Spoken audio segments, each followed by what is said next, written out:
20 জানুয়ারি 2024-এ India থেকে প্রকাশিত north east নিউজের একটি কলামে চন্দন নন্দী নামক লোকটি বাংলাদেশের সেনাবাহিনী নিয়ে কি লিখেছে দেখুন। ঢাকায় বাংলাদেশ সেনাবাহিনীর আন্তর্জাতিক ইসলামিক ইনস্টিটিউটের ভিত্তিপ্রস্তর স্থাপন করলেন জেনারেল ওয়াকার উজ্জামান। এটি একটি স্পষ্ট ইঙ্গিত যে বাংলাদেশ সেনাবাহিনী, যার মৌলবাদ শুরু হয়েছিল 1970-এর দশকের শেষের দিকে, এখন তাদের পদমর্যাদার মধ্যে ইসলামী মূল্যবোধ, শিক্ষা এবং অন্যান্য সংশ্লিষ্ট ধর্মীয় প্রভাবকে অন্তর্ভুক্ত করার জন্য প্রস্তুত। প্রতিবেশীদের মধ্যে জেনারেল ওয়াকার উজ্জামান ঢাকায় বাংলাদেশ সেনাবাহিনীর আন্তর্জাতিক ইসলামিক ইনস্টিটিউটের ভিত্তিপ্রস্তর স্থাপন করলেন। তিনি লিখেছেন যে বাংলাদেশ সেনাবাহিনী এখন তার পদমর্যাদার ইসলামীকরণের দিকে এগিয়ে যাচ্ছে।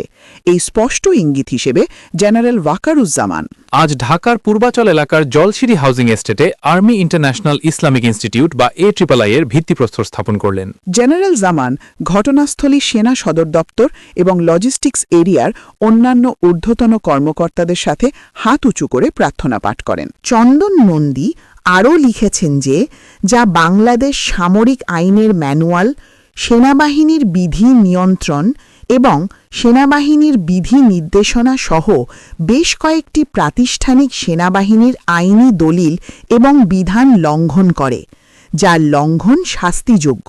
যদিও এটি জাতীয় শিক্ষা ব্যবস্থাকে শক্তিশালী করার জন্য বাংলাদেশ সেনাবাহিনীর প্রচেষ্টার অংশ বলে প্রমাণিত হচ্ছে, যেখানে মূল্যবোধ ভিত্তিক শিক্ষাকে আধুনিক শিক্ষামূলক পাঠ্যক্রমের সাথে একীভূত করার উপর জোর দেওয়া হয়েছে, সশস্ত্র বাহিনীর ধর্মনিরপেক্ষ অংশগুলির মধ্যে উদ্বেগ এবং ক্ষোভ বিরাজ করছে, যারা জেনারেল জামানের এই পদক্ষেপকে 1970-এর দশকের শেষের দিকে শুরু হওয়া সেনাবাহিনীর ইসলামীকরণের চূড়ান্ত পরিণতি হিসাবে দেখছেন।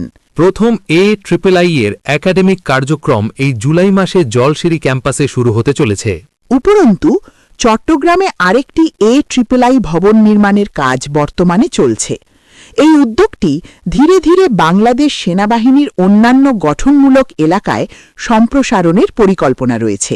বাংলাদেশের প্রতিরক্ষা সূত্র জানিয়েছে যে সেনাবাহিনীর আরও উগ্রপন্থা তৈরিতে অবদান রাখতে পারে এমন ধর্মীয় প্রতিষ্ঠান নির্মাণ বাংলাদেশ সামরিক আইনের ম্যানুয়াল, সেনাবাহিনীর বিধি নিয়ন্ত্রণ এবং সেনাবাহিনীর বিধি নির্দেশনার সম্পূর্ণ লঙ্ঘন। যদিও তিনটি গুরুত্বপূর্ণ উপাদান রাজনীতি, নারী এবং ধর্মের প্রকাশ্য অনুশীলন শাস্তিযোগ্য অপরাধ, যার মধ্যে কোর্ট মার্শালের পরে চাকরি থেকে বরখাস্ত করা অন্তর্ভুক্ত। চন্দন নন্দী আরও উল্লেখ করেন যে বাংলাদেশ সেনাবাহিনীর ইসলামীকরণ জিয়াউর রহমান এবং HM এরশাদের কাছ থেকে উদ্ভূত হয়েছিল, যারা বৈধতার জন্য ইসলাম প্রচার করেছিলেন। জামায়াতে ইসলামের মতো গোষ্ঠীগুলির প্রচেষ্টার পাশাপাশি যারা পেশাদার সেনাবাহিনীকে একটি ইসলামিক মডেলের দিকে নিয়ে যাওয়ার লক্ষ্যে কোচিং সেন্টার এবং আদর্শিক নেটওয়ার্ক স্থাপন সহ বিভিন্ন উপায়ে সশস্ত্র বাহিনীতে সফলভাবে অনুপ্রবেশ এবং উগ্রপন্থা তৈরি করেছে। এবং সবশেষে চন্দন নন্দী লিখেছেন যে ঢাকা ভিত্তিক রাজনৈতিক ও কৌশলগত বিশ্লেষকরা যারা উদ্ধৃত করতে চাননি, বলেছেন এটি সেনাবাহিনীর বিশ্বাসযোগ্যতা এবং তথাকথিত পেশাদারিত্বকে গুরুতরভাবে ক্ষুণ্ণ করবে না, বরং যদি তা নিয়ন্ত্রণ না করা হয় তবে অন্যান্য দেশের প্রতিরক্ষা বাহিনীর সাথে দ্বন্দ্ব সৃষ্টি করতে পারে। এই ছিল নর্থ ইস্ট নিউজের প্রতিবেদন।